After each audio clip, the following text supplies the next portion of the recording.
welcome to Everything Under the Sun. Today is a great day. I have one of my favorite people in the entire world. She's a goddess in this parts of the country, but most importantly, she's royalty to all of us. So ladies and gentlemen, get ready to spend the next hour talking with one of my favorite people. I'm going to let her sing a little bit to get us going. Ladies and gentlemen, the wonderful, legendary Miss Sharon A. Lane.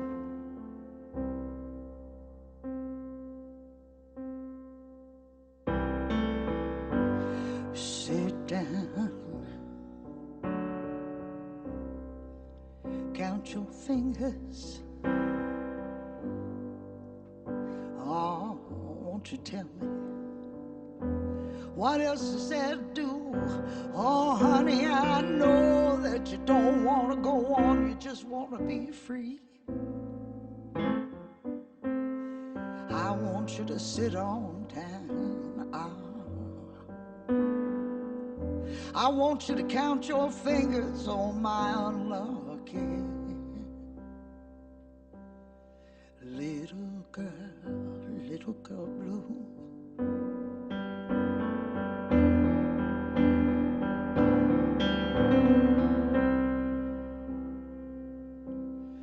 I said, sit down, oh yeah. I want you to count your fingers. I said, won't you tell me now? What else is there to do? Oh, baby. Oh, honey, I know that you don't want to live. Oh, you just want to be free. You gotta sit on back down here. Go on and count your fingers on my unlucky little girl blue. I said, I want you to sit down. Count the raindrops falling. I said, can't you feel them falling? I said, can't you feel them falling all around you? Honey, I think it's time somebody told you, and it might as well be me. Are you ever gonna want to ever have to lean on? You know it's gonna feel like those raindrops do, baby, when they're falling.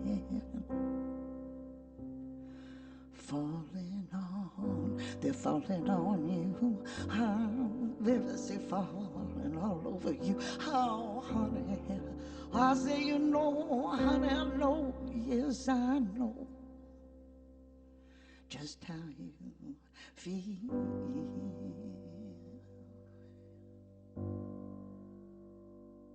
Woo! That's the way you start off a podcast, everybody. Screw me talking. Hey, everybody, once again, welcome to my podcast, Everything Under the Sun. I'm Jimmy. That's Miss Sharon Lane. Thank you for coming. Oh, I'm excited. Before we get into it, I want to send out a special shout out to Tony Herman and Fresh Air Studios for allowing us to use the space to do this podcast. I love Tony to death, and there's a lot of extra people that we'll talk about that are here today. But we're going to spend all this time talking to one of my favorite singers of all time, hands down. She's meant so much to Dayton music, Ohio music in general to me. She is the glue that keeps us all together. Sharon, we love you, and thank you so much for coming and being here today. We really appreciate it so very much. I'm really excited to be here. Number one, it feels like a gig, and I haven't had one of those for so long. I know, it's really nice to hear some live music. I can only listen to Tony so much. But so you've been part of the music scene. We were talking about almost 40 years now, or a little over 40 years. I guess. Yeah, you started back in the day. We were talking playing in the band Strut and the Soulcasters. Yeah. We also have Uncle Dow. You've played with Uncle Dow a few times. Absolutely. But to get into it, you're so many different genres rolled into one. You can sing almost anything. Back in the day, that were true. back in the day, what got you? What got you into singing? Kind of music? Was there an influence? Kind of like just your influences. What got you started? Well, I said, my people, we are Appalachian people, and so I pretty much, the music in my life, number one was gospel, because I did that in church, and as I grew up, I was always in the choir at school and all that stuff. And wasn't your first band a quintet? Well, at church I would, yeah. sing, and I loved that harmony, which carried on from hillbilly music that I loved, and bluegrass music. That harmony, that soulful harmony that just hurt you real bad. Red Allen was one of those cats that did that, and he's from Miamisburg. He's passed now, but he influenced me a lot, Red did. But I feel like I was lucky in my life, because my mother was a rock and roll queen. She was a beautiful woman, and she loved to jitterbug, and she and I would jitterbug when I was little, but she turned me on to rock and roll music, which is now, for me, a lot of country music is old rock and roll. And so back when Conway Twitty was rock and roll. Yeah.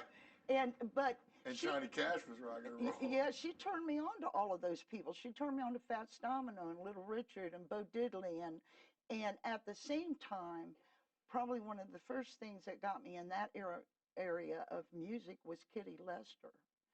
And she sang a love letter straight from your heart. And she was a white woman that sang it with great, deep emotion and soul, I thought, even though most people would not agree with that, I would think.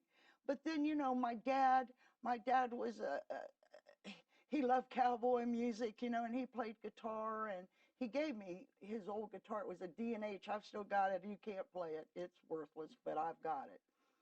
And he played, he loved Marty Robbins, and he loved all of those, and, kind of cowboy. And he turned me on to Johnny Cash, actually. Yeah. And then as things progressed and my mother remarried, that didn't work. And she married a man that loved big band, and he loved, all the jazz singers. He loved all of, so he turned me on to Sarah Vaughan and Louis Armstrong and all of that stuff. So I feel like I had a really good background of a diverse kind of music at that time. And then, and of course, that intrigued me to go on and find more. Then, of course, I'm a 60s kid. So let's slime on the Grace Slick and the Janis Joplin. And we got Tina Turner busting out everything. I'm just like, damn, women are Diana cool. Ross. Oh, Diana Ross had already been like my hero in music, and the Supremes. Because when the Beatles broke, I loved the Beatles. And when they broke in and they were so different, I also got turned on to Motown. Oh. All the Motown. I'd already been listening to like little, Stevie Wonder and he was a kid. So I was already turned on to that, So I feel pretty lucky that I kind of was born when I was. Yeah. Yeah, a lot of us younger folks are jealous of a lot of people that, because I absolutely love 60s and 70s music. And so you would say, not probably mainly musicians, but it was your family that was like a major influence to you back in the day.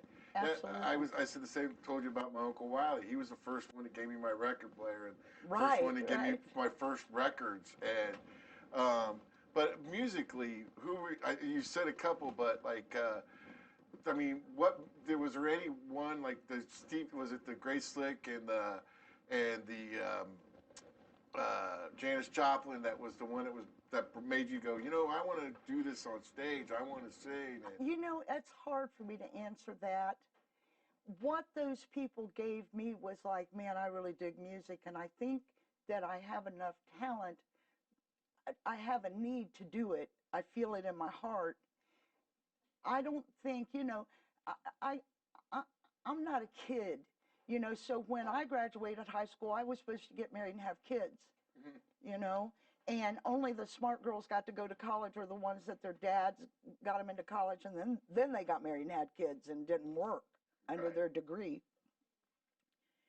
And so it's like those Grace Slicks and Janis Joplins and Tracy Nelsons and all of those. Tracy Nelson has inspired me tremendously. And Tracy and I are about the same age, but she was one of those people that I heard about her playing. Oh, okay. You know, and I did my best to try to figure that out because, like I said, we didn't have the internet now where you go, hey, put on some Tracy Nelson, man, and it's on, you know. Yeah, I just, go ahead. Sorry. Well, no, I was just going to say, you know, I think what they did was give me the right to pursue it, being a girl. Right.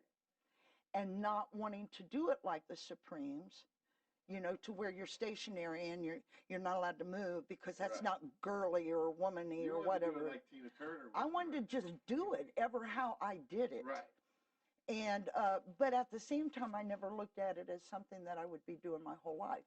I will grow up and I will get married and I'll have kids and I'll do PTA and I'll do what I'm supposed to do, you know. And I did do that, you know, and I have done that.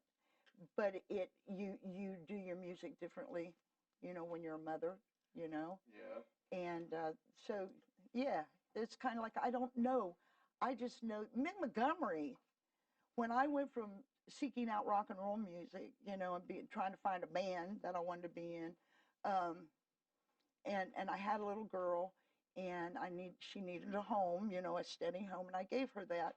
But I started going back to piano and playing piano again and writing songs. And Mick Montgomery knew that about me.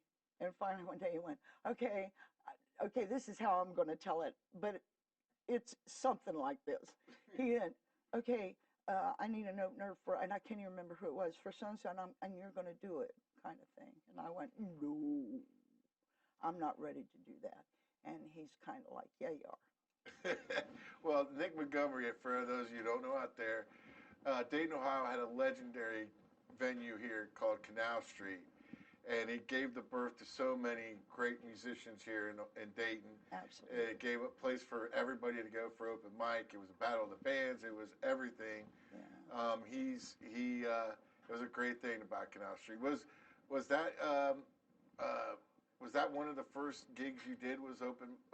Not open. It wouldn't be open mic, but at Canal Street here in town. Well, okay. So when I was really young and I knew 3 chords on the guitar. Yeah. And I played every song in the same key with those 3 chords.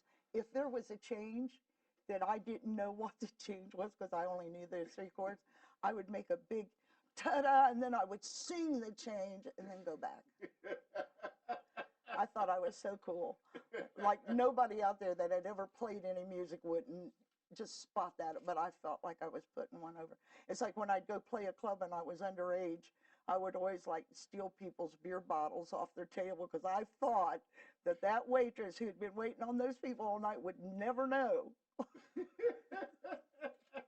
Yeah, I was talking. I would ask you, do you remember that first time on stage where like you walked off and you were like, okay, I'm a singer. You know, I mean, because I asked this last week, and they said it was that first time that the crowd gave them that approval of the Latin. Basically, what it is where you heard the shouts like, "Go, Sharon, keep singing." You know, those shouts that come down. Well, yeah, you know, as far as I've always been real lucky in Dayton because number one, there's so much talent in Dayton, Ohio. Now, I'm sure every city can boast that because it's true, you know, but there's so many incredible musicians and incredible music that comes out of Dayton, Ohio, and always has been, from Roy Merriweathers to all the funk music, the Ohio Players. I mean, Lakeside Drive. Yeah, all of that stuff, and Piney Browns and all those people that laid a foundation in their era. It's been going on forever. This is just a little mecca. And so I've been real lucky that most clubs I walk into, you know, I can, well, I just take the stage. If you've noticed, if I want to sing, I just get up on there and do it. And oh, yeah. Nobody has kicked me off yet. So, but anyway, I could go in and someone would call me up, you know. Jose Higgins was so good about calling me up when no one else would and giving me a chance to sing in front of a band.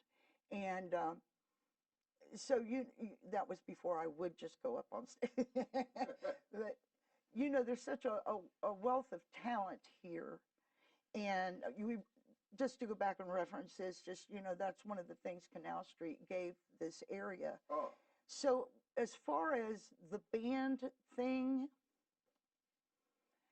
I think I was playing at the Rathskeller. Yeah. I don't remember that. That may be wrong, but it was many, many years ago. And there was a young man that heard me saying, I thought I turned off my phone. Excuse me. It's all right. I'm turning off my phone. I think there was a young man that called me up, and I really didn't go there, and I wasn't expecting it. And I sang a song with that band. And I would say that was the moment to where, like, people clapped and people said things to me about singing, to where I went, oh, I like this. Yay, I need petted. You know, I like this attention. But, or this was cool, because what I realized immediately is that when you're on stage, that's a whole lot of people's dreams that will never be there. Right. But they pretend in their heads. You know, I did that for a long time when I was young, you know.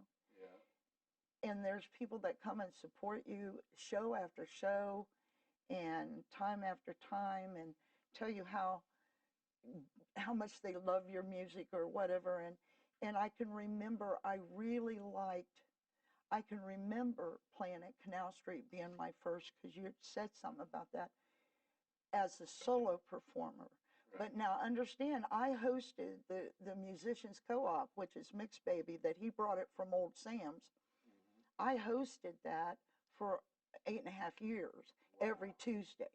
I did not know that. Yeah. And so, you know, what are you doing? Like, I used to tell people, hey, you're on the same stage that Marty Ballin has played on, Jesse Winchester's played on, Coco Taylor's played on, and you can come up here and you get the same sound guy, so you're special. You just don't get paid, and you'll get used to that if you continue in music.